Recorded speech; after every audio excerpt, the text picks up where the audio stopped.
Bonjour à tous et bienvenue dans ce Morning Bull Live. Et oui, retour à la maison aujourd'hui. Alors, évidemment, j'ai mal choisi mon timing puisqu'il y a une montagne de neige là-haut.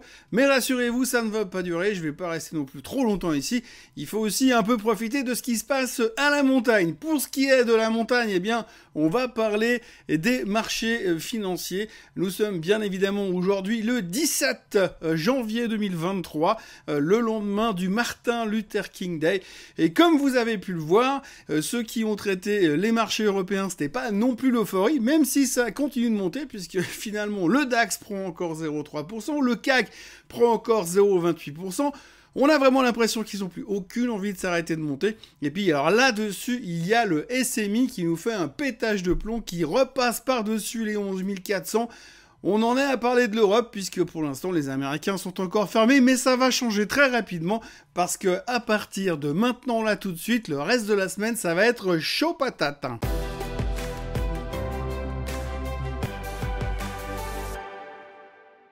Donc ce qu'il faut retenir pour ce qui est des marchés d'hier, eh bien, la Suisse s'est envolée parce que Roche montait, parce que Nestlé montait, parce que Novartis montait, parce que le Crédit Suisse montait, bref, tout montait, c'était génial. On a même eu une explosion sur Temenos qui fait un management shakeout, comme on le voit visiblement, ça a fait plaisir aux investisseurs, explosion sur Temenos. Et puis Ipsomed qui prend 10% parce que le Crédit Suisse a augmenté massivement son price target de pratiquement 40%. À la hausse sur Ipsomed.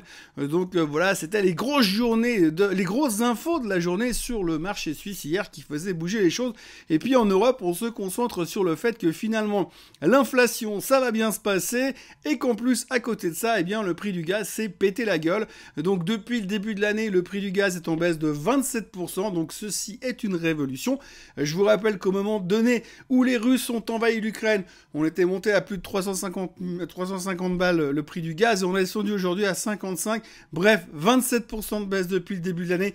Tout est bon marché, forcément l'inflation va baisser et avec les chiffres de l'inflation qui vont nous tomber dessus en Europe entre aujourd'hui et demain, on s'attend à des bons chiffres, ça va être formidable. Bref, les bourses européennes vont continuer de monter.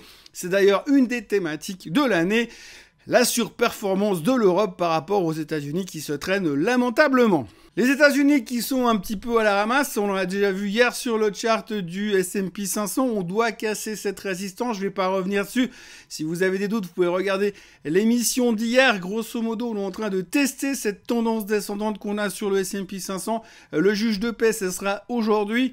Il y aura pas mal de choses à surveiller, il y aura bien évidemment les chiffres de Goldman Sachs, les chiffres de Morgan Stanley, les chiffres du New York Empire State Manufacturing Index cet après-midi aux États-Unis qui pourront éventuellement peut-être nous permettre de casser cette résistance. Si on ne le fait pas, ça risque d'être un gros dégonflement et une grosse déception à très court terme. Bien évidemment qu'on va se poser beaucoup de questions par rapport à la montagne de chiffres macro qui nous arrive en ce moment. D'ailleurs, ce matin, pour ceux qui ne le savent pas, la Chine a publié son GDP, sa production industrielle, ses ventes de détail.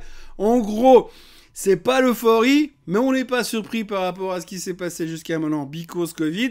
Mais l'un dans l'autre, ce qu'il faut retenir, c'est qu'on est plutôt content et quand vous regardez un petit peu les opinions des différents stratèges, eh bien, on est en train de se dire, peut-être que c'est le temps de revenir sur la Chine parce que les choses ont l'air de se diriger vers le mieux et que finalement, cette lumière au bout du tunnel que l'on voit en ce moment sur la Chine, c'est vraiment le jour, la lumière au bout du tunnel et pas un train qui arrive à pleine vitesse en face de nous.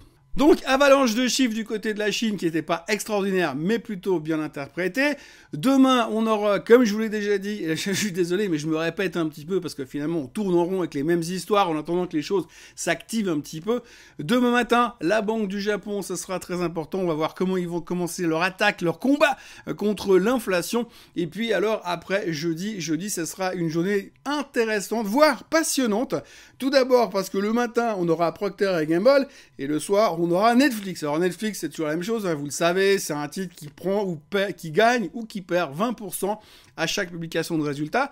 Donc il y a toujours quoi jouer à ce moment-là et c'est toujours assez rigolo parce qu'on dit toujours c'est le sentiment des publications du secteur technologique qui est en jeu quand Netflix vient publier. Pourtant ça n'a rien à voir avec de la techno au sens propre du terme. Mais peu importe, on va regarder ça attentivement jeudi soir, mais surtout entre Procter & Gamble et entre Netflix le soir, on aura le discours de Madame Brennard. Alors oui, forcément, faute de grive, eh bien, on mange des merdes. On trouve de quoi s'occuper le plus possible. Eh bien, Madame Brainard, la numéro 2 de la Fed, va venir nous parler des taux, de l'inflation, des futures décisions à prendre par la Fed. On sait bien qu'elle va pas nous annoncer une révolution, principalement, mais en tous les cas, on aime bien s'occuper de ça parce que ça va peut-être potentiellement nous donner des indices pour savoir ce que va faire la Fed. Qui sait?